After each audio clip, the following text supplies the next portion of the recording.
तो नमस्कार प्रणाम स्वागत बा रउआ सबके राइटर राशि का अभिषेक के चैनल पर। और सब बताई आप सब कैसन बानी। उम्मीद करते हैं रउआ सब भी बढ़िया होखब, अच्छा होखब। तो रउआ सब खातिर लेके आ गए बनी बिल्कुल ज़बरदस्त, बिल्कुल ब्लास्ट, बिल्कुल खतरनाक, बिल्कुल दर्दनाक मीटर भोजपुरी रंगदारी संग। उम्मीद करते हैं रउआ सबके बेहद पसंद आई। अगर एकरा के रउआ बढ़िया म्यूजिक बनवा के बढ़िया से दिल से गायकी कही तनी तो 100% बाकी गाना और मार्केट में ब्लास्ट करी। लेकिन ऐसे पहले रउआ सबन से एगो बात कहल चाहब कि अगर रउआ गायकी में इंटरेस्ट बा आ गायकी कल चाहतनी, गायकी में कदम रखले बानी, गायकी रउआ के पसंद बा आ रउआ के बढ़िया बढ़िया मीटर नहीं मिलत, बढ़िया गाना नहीं मिलत, बढ़िया से तुकबंदी नहीं मिलत, बढ़िया रउआ सबन के म्यूजिक नहीं मिल पाओ तो रउआ अगर हमारे चैनल पर आ गए तो रउआ सबके निराश भइला के जरूरत नहीं है। काहे से कि रउआ सबन खातिर हम हर एक प्रकार के सॉन्ग लिखिले, हिंदी होके चाहे भोजपुरी होके, चाहे रउआ कोनो भी ट्रैक पर भोजपुरी गाना लिखवा सकिले, चाहे हिंदी गाना लिखवा सकिले। लव सॉन्ग, ऑर्केस्ट्रा सॉन्ग, बेवफाई सॉन्ग, पूर्वी, निर्गुण, भजन, लोकगीत, लयदारी, रंगदारी, जातिवाद सॉन्ग, चाहे जिला स्पेशल गाना, चाहे सैड सॉन्ग, चाहे वो अपना मन पसंद के कोनो भी गाना लिखवा सकिले, चाहे म्यूजिक बनवा सकिले, वो बिल्कुल उचित चार्ज। तो ये से कहल चाहब रउआ समझ से कि रउआ अगर हमारे चैनल पर आ गए बनी, चैनल पर नया बानी, चैनल पर पहला बार आयल बनी तो चैनल के लाइक कर दी, सब्सक्राइब कर दी, बेल आइकन प्रेस कर दी ताकि कोनो वीडियो अपलोड करी तो सबसे पहले नोटिफिकेशन रउआ समझ के मिले।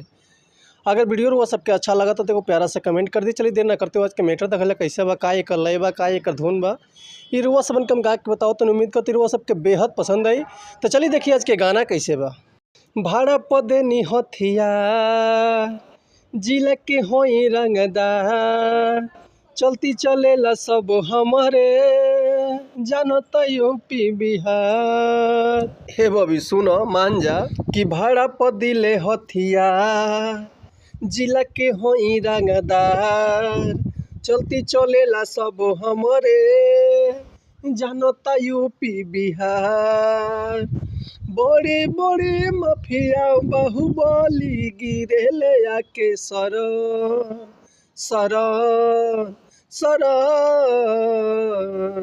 कि होई मर्डर तोरेला पगली, आज गोली चली दानदन, होई मर्डर तोरेला पगली, आज गोली चली दानदन, लेके हाथे में घूमी लगन, मारी गोली बबी दानदन, लेके हाथे में घूमी लगन, गोली मारी ले बबी दानदन।